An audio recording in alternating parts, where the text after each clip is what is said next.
Zakaj je obnovitvena rehabilitacija bolnikov s Parkinsonovo boleznijo tako zelo pomembna zanje? Na kakšen način jim izboljša kakovost življenja, s tem pa pripomore tudi na splošno k boljši sliki družbe, glede na to, koliko obolelih s to boleznijo je med nami? Zelo dobro vprašanje. Veste, za Parkinsonovo bolezen danes še vedno imamo na voljo simptomatska zdravila, s katerimi zelo dobro zdravimo simptome Parkinsonove bolezni, tako v zgodnji kot tudi v pozni fazi. So pa simptomi oziroma znaki bolezni, ki pač dobro ne odreagirajo na zdravila. Hkrati pa bolezen napreduje, ravno zaradi tega, ker pa pač nimamo zdravila zaenkrat, s katerimi bi lahko pa pač preprečili napredovanje bolezni. Rehabilitacija je pa pač pomembna za vse nevrološke bolezni, med ostalimi tudi za Parkinsonovo bolezen. Nekoliko specifičen problem Parkinsonove bolezni je v tem, da gre za nevrodegenerativno bolezen, se pravi bolezen, ki pač počasi sicer napreduje in je splošno sicer sprejeto pri nas, pa ne samo pri nas, tudi marsikje druge, da nevrodegenerativne bolezni so bolezni, ki so nekoliko manj dovzetne za rehabilitacijo, ker v resnici ne drži, saj je postopek rehabilitacije teh pacientov nekoliko drugačen. Potrebno je več ponovitev rehabilitacijskih postopkov, kot recimo pri osebah z akutnimi nevrološkimi boleznimi, vendar se pa zelo dobro obnese. Predvsem cilji rehabilitacije pri pacientih je vzdrževanje splošne mobilnosti, se pravi splošne gibljivosti. Hkrati pa tudi večkrat targetiramo simptome, kot sem rekel, ki ne odreagirajo na zdravila, kot so recimo hoja ali pa ravnotežje, torej tako imenovane posturalne reflekse.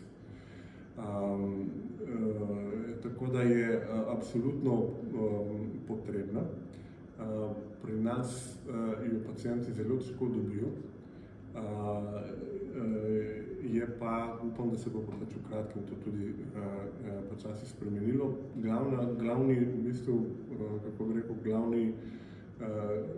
glavna stvar, ki tale rehabilitacijo izboljšuje pri osebah s Parkinsonovo boleznijo, je pa pač kvaliteta življenja na koncu. Se pravi, vzdrževati mobilnost, vzdrževati hojo, preprečiti padcev s pomočjo rehabilitacije so stvari, ki pač so absolutno pomembne in ki jih pač na drugačen način samo zaenkrat ne moremo adresirati.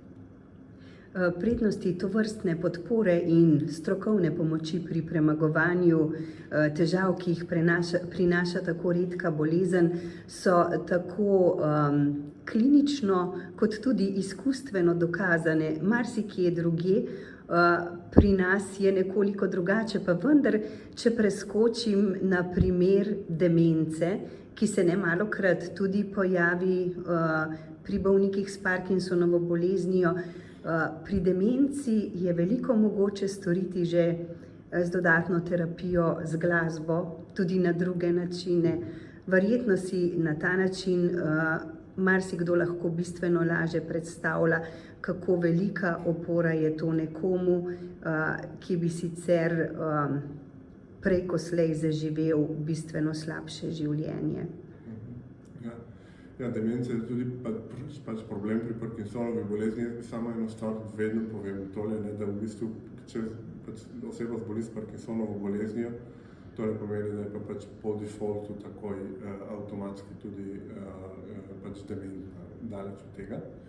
Je pa res, da je kognitivni upad, ki vodi v demenco, bolj pogost pri osebah s Parkinsonovo boleznijo kot pri splošni populaciji. Včasih tudi gre za pač kombinacijo recimo Parkinsonove bolezni in Alzheimerjeve bolezni. Velikokrat pa gre za tako imenovano demenco ob Parkinsonovi bolezni, ki ima druge značilnosti, kaže se na drugačen način, drugačen razvoj, ni enako kot je pač Alzheimerjeva demenca in tudi, kako bi rekel, upad ne samo kognitivnih, ampak tudi funkcionalnih sposobnosti ljudi z demenco ob Parkinsonovi bolezni nekoliko drugačen kot pri osebah recimo z Alzheimerjevo demenco. Je pa res, da je to specifična skupina tudi v tem, da kljub temu, da ne moremo pač demenco pozdraviti, po svoje smo z zdravili zaenkrat, še posebej pri Parkinsonovi bolezni oziroma pri demenciji v Parkinsonovi bolezni, še slabši kot pač zdravljenje same Parkinsonove bolezni. Pri Alzheimerjevi demenci se počasi odpira možnost, sicer v fazi blagega kognitivnega upada se počasi odpirajo možnosti nekega bolj siljenega zdravljenja z monoklonskimi protitelesi, ampak to ne bojo zdravila, ki bojo pač pomagala pri osebah z Parkinsonovo bolezni. Zagotovo vse niso bila preizkušene v tem smislu zaenkrat. Hočem reči, da pomembno je pač diagnozo postaviti, če je prisotna, zaradi tega, ker pol lahko v bistvu pomagamo pacientom, pa ne samo pacientom, ampak tudi svojcem, družini z nasveti, kako lahko izboljšamo stanje teh pacientov, kako lahko izboljšamo socialno stanje teh pacientov in pa seveda tudi so simptomi, ki jih lahko seveda z simptomatskimi zdravili zdravimo. Recimo, če pač pride do nemira, imamo zdravila, s katerimi lahko pač ta nemir tudi pozdravimo. Osebe s kognitivnim upadom so tudi bolj nagnjeni k temu, da pride do padcev. Padci so pa pač zelo pomemben dejavnik, ki lahko vodi do pač dodatne komorbiditete, se pravi, to so poškodbe, ki jih je pač potrebno zdraviti, pač poškodbe vodijo v delirij in tako naprej. In si iz tega vidika stanje lahko pa pač tem pacientom bistveno poslabša in pa pač včasih so recimo take fatalne poškodbe, ki lahko vodijo tudi v smrt. Se pravi, zelo pomembno je diagnosticirati demenco Parkinsonovi bolezni, diagnosticirati tudi kognitivni upad. Večkrat v bistvu, dokler pač pa osebe, ki skrbijo za paciente, ne prepoznajo kognitivnega upada, so v stiski, ko pridejo k nam, pa pač jim pomagamo na ta način, da diagnosticiramo in pač nekako odpremo pot k temu, da pač organizirajo življenje paciente in pač svoje življenje v tem smislu, da se pač